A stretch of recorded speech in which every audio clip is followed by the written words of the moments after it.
네, 오늘 제목은 아직도 희망은 있다 라는 제목으로 에레미야서 23장 1절에서 8절 말씀을 가지고 함께 나눠보도록 하겠습니다. 지금 우리는 눈물의 선지자 에레미야서를 묵상하고 있습니다. 인간이 반복해서 죄짓고 심판당하는 장면이 아주 리얼하게 보여지고 있습니다.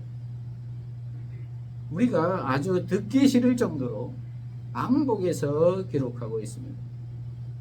이런 것을 보면서 우리는 어떠한 생각이 드십니까? 우리 인간은 구제불능이구나. 정말 말을 듣지 않구나. 정말 변하지 않구나.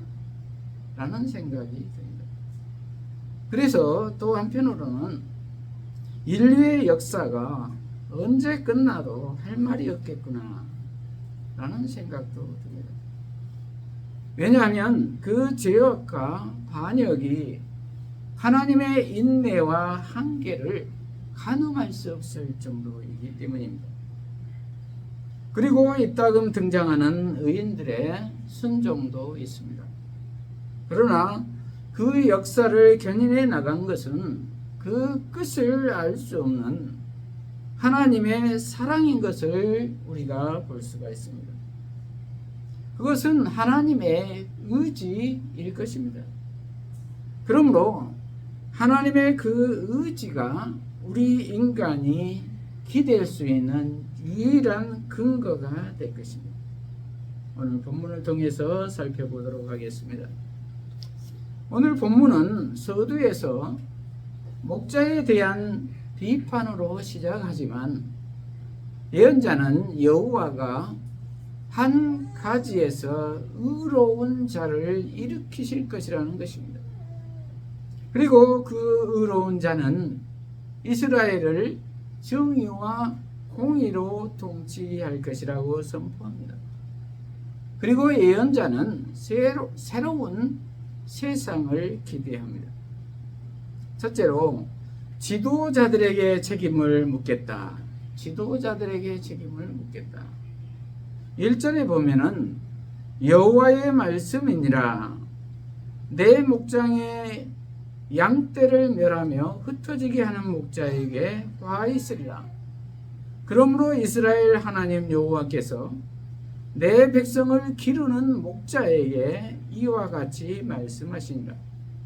너희가 내 양떼를 흩으며 그것을 몰아내고 돌보지 아니하였도다.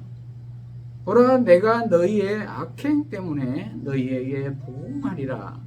여호와의 말씀이니라. 이렇게 기록하고 있습니다. 여기에서 목장은 하나님 나라입니다. 그리고 목자는 우리 그리스도인들입니다. 왜냐하면 목자는 먼저 하나님의 부르심을 받아 먼저 믿는 사람들이기 때문입니다. 그러므로 우리 그리스도인들은 모두가 목자입니다. 그리고 목자는 지도자입니다. 왜냐하면 먼저 부르심을 받고 하나님의 택하심을 입은 자들에게 권면하며 하나님께로 돌아오게 하는 책임을 맡았기 때문입니다. 그런데 그 양떼와 백성을 모으고 돌아보아야 하는 책임을 가지고 있는 목자가 반대로 흩으며 몰아내고 돌보지 않는다는 것입니다. 그 목자들에게 화 있을 것이다 라는 것입니다. 그리고 그것을 악행이라고 말씀하시며 보응하시겠다는 것입니다. 심판하시겠다는 것입니다. 저와 여러분은 어떤 목자이십니까? 양떼를 멸하고 흩트는 목자이십니까? 아니면 돌보며 기르는 목자이십니까? 멸하고 흩트는 목자는 그리스도인다운 삶을 살지 않고 세상 사람들에게 손가락질 받는 사람들을 말합니다. 이간질하고 분열되게 하고 파당을 짓고 서로 미워하게 하고 자기 이득만을 추구하고 약자를 압제하고 피를 흘리게 하고 하나님과 우상을 겸하여 섬기는 사람들입니다. 그래서 저 사람 때문에 나는 예수 믿기 싫다, 이러한 말을 듣는 사람들입니다. 요즘 우리 주변에서도 흔히 볼 수 있는 모습들 아닙니까? 가정에서, 직장에서, 이웃에서, 나라에서, 세계에서, 정치, 경제, 사회, 문화, 종교 등등 여러 부분에서 목격할 수가 있지요. 돈과 권력과 명예, 그리고 자기 이익 앞에서는 영혼도 파는 사람들이 많지 않나요? 또한 거짓 복음을 전하면서 위기에 처해 있는데도 기득권을 유지하기 위해서 평안하다, 평안하다는 말만 반복하는 사람들도 있습니다. 저와 여러분은 어떻습니까? 가정에서, 직장에서, 이웃에게 본을 보이는 그리스도인이십니까? 아니면 거짓 복음을 전하는 자이십니까? 본을 보이는 그리스도인들이 되시기를 축복합니다. 둘째로, 남은 양 떼는 돌아오게 하겠다. 남은 양 떼는 돌아오게 하겠다. 3절부터 보면은 내가 내 양떼에 남은 것을 그 몰려갔던 모든 지방에서 모아 다시 그 우리로 돌아오게 하리니 그들의 생육이 번성할 것이며 내가 그들을 기르는 목자들을 그들 위에 세우리니 그들이 다시는 두려워하거나 놀라거나 잃어버리지 아니하리라. 여호와의 말씀이니라. 이렇게 기록하고 있습니다. 포로로 잡혀갔던 사람들을, 살아남은 자들을 다시 모아 목장으로 돌아오게 하겠다는 것입니다. 그리고 그들의 생육을 번성하게 할 것이라는 것입니다. 이 말은 바벨론 포로 생활 70년을 마치고 돌아오면 남은 자들을 통해서 생육하고 번성하게 하겠다는 것입니다. 혹독한 훈련 후에 생육하고 번성하게 하겠다는 것입니다. 실제로 바벨론 포로와 귀환은 4차례에 걸쳐서 이루어집니다. BC 605년에 1차 포로로 다니엘을 비롯해서 왕족, 귀족 계급의 사람들이 잡혀갑니다. 2차엔 BC 597년에 요아긴 왕을 포함한 백성들과 관리, 군인, 기술자들이 잡혀갑니다. 그리고 3차엔 BC 586년에 예루살렘이 함락되고 성전이 파괴될 때 시드기야 왕과 백성들이 잡혀갑니다. 4차엔 BC 591년에 느부갓네살 왕의 시위대장인 느부사라단에 의해 남아있던 유다인들이 잡혀갑니다. 그리고 70년간의 포로 생활 후 BC 538년에 페르시아 왕 고레스에 의해 해방되어 3차례에 걸쳐서 귀환하게 됩니다. 얼마나 감사한 일입니까? 고레스 왕은 에스라서 1장 1절에서 4절을 보면은 바사왕 고레스 원년에 여호와께서 예레미야의 입을 통하여 하신 말씀을 이루게 하시려고 바사왕 고레스의 마음을 감동시키시매 그가 온 나라에 공포도 하고 조소도 내려 이르되 바사왕 고레스는 말하노니 하늘의 하나님 여호와께서 세상 모든 나라를 내게 주셨고 나에게 명령하사 유다 예루살렘의 성전을 건축하라 하셨나니 이스라엘의 하나님은 참 신이시라. 너희 중에 그의 백성된 자는 다 유다 예루살렘으로 올라가서 이스라엘의 하나님 여호와의 성전을 건축하라. 그는 예루살렘에 계신 하나님이시라. 그 남아있는 백성이 어느 곳에 머물러 살든지 그곳 사람들이 마땅히 음과 금과 그 밖의 물건과 짐승으로 도와주고 그 외에도 예루살렘에 세울 하나님의 성전을 위하여 예물을 기쁘게 드릴지니라 하였더라. 이렇게 기록하고 있습니다. 고레스에게 1절에 보면 여호와께서 예레미야의 입을 통하여 하신 말씀을 이루게 하시려고 바사왕 고레스의 마음을 감동시키심에 이렇게 기록하고 있습니다. 여호와께서 예레미야의 입을 통하여 하신 말씀을 이루게 하시려고 바사왕 고레스의 마음을 감동시켰다고 했습니다. 성령이 역사하신 것입니다. 그리고 2절에 하늘의 하나님 여호와께서 예루살렘 성전을 건축하라고 명령하셨다는 것입니다. 구체적으로 사역을 주신 것입니다. 어떻게 이렇게 될 수가 있습니까? 바벨론을 멸망시킨 강대국 페르시아 왕 고레스가 성령의 감동을 받아 이스라엘을 해방시켜 준 것입니다. 그것도 금은 부하와 그 밖의 물건과 짐승으로 도와주어서 예루살렘 성전을 건축하라는 것입니다.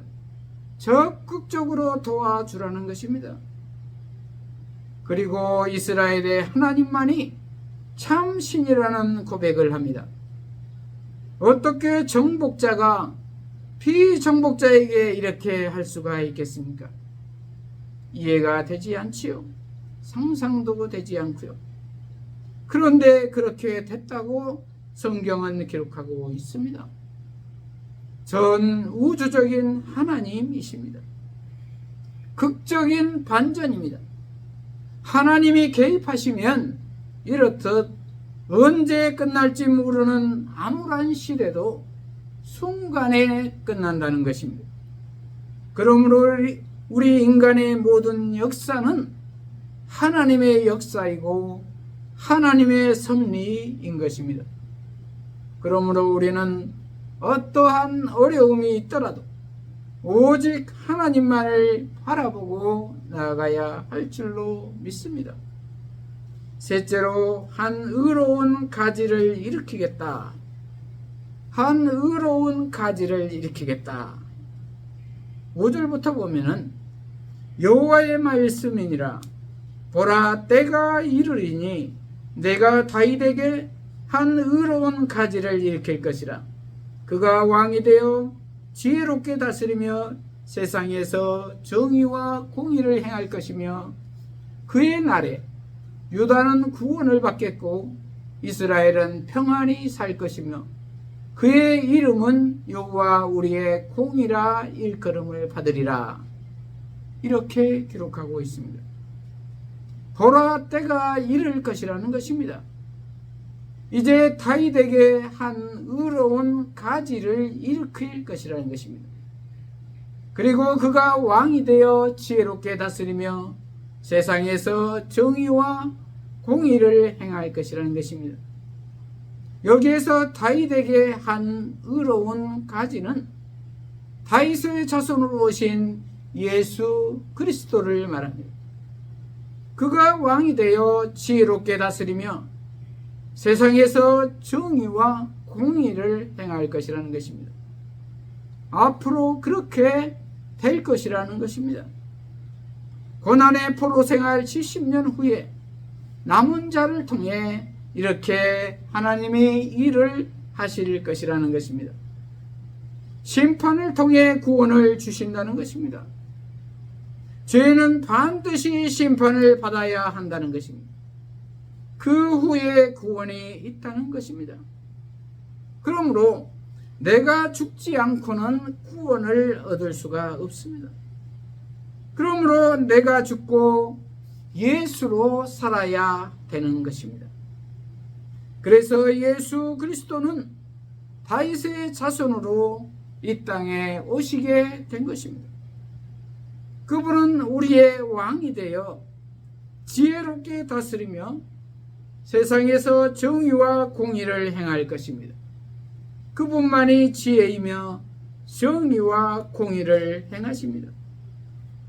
저와 여러분의 왕은 누구이십니까? 예수가 나의 왕이 되지 않으면 우리는 여전히 구제불능입니다. 죄를 이길 수가 없습니다. 죄의 포로가 되어 노예가 되어 영원히 처참한 인생을 살게 됩니다. 그러나 예수가 나의 왕이 되면, 나의 주인이 되면 지혜와 정의와 공의만 있을 것입니다. 왜냐하면 내가 하는 것이 아니라 예수가 하시기 때문입니다. 그러므로 예수로 충만한 저와 여러분이 되시기를 바랍니다. 그리고 7절에서 8절을 보면은 그러므로 여호와의 말씀이니라. 보라, 날이 이르리니 그들이 다시는 이스라엘 자손을 애굽 땅에서 인도하여 내신 여호와의 사심으로 맹세하지 아니하고 이스라엘 집 자손을 북쪽 땅 그 모든 쫓겨났던 나라에서 인도하여 내신 여호와의 사심으로 맹세할 것이며 그들이 자기 땅에 살리라 하시니라. 이렇게 기록하고 있습니다. 그리고 그 날에는 이제는 애굽 땅에서 인도하여 내신 여호와의 사심으로 맹세하지 아니하고 북쪽 땅 그 모든 쫓겨났던 나라에서 인도하여 내신 여호와의 사심으로 맹세할 것이라는 것입니다. 이 말은 예전에 1세대 출애굽의 고백을 넘어서 이제는 제2의 새로운 출애굽, 북쪽 땅 그 모든 쫓겨났던 나라에서 인도하여 내신 여호와의 사심으로 맹세하게 될 것이라는 것입니다. 바벨론의 포로로부터 인도하여 내신 여호와의 사심으로 고백하게 될 것이라는 것입니다. 이것은 완전한 승리라는 것입니다. 예수 안에서 완전한 승리라는 것입니다. 1세대 출애굽은 광야의 불순종으로 불완전한 제사이었다면 제2세대 출애굽은 성령으로 말미암아 예수로 말미암아 완전한 제사, 완전한 출애굽이라는 것입니다. 그리고 그들이 자기 땅에서 영원히 살 것이라는 것입니다. 빼앗아 갈 자가 없다는 것입니다.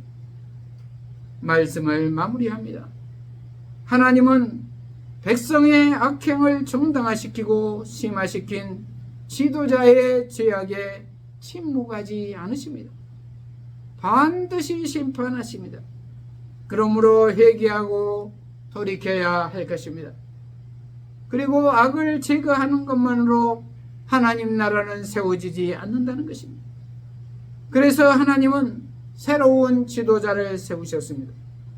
그래서 그 지도자를 통하여 그들을 생명의 길로 인도하고 축복을 누리게 할 의로운 가지 예수를 왕으로 보내셨습니다. 그러므로 우리는 예수 그리스도를 나의 구주로 영접하고 그분께 우리의 인생을 맡겨야 될 줄로 믿습니다. 이러한 우리 모두가 되시기를 축복합니다. 기도하십시오.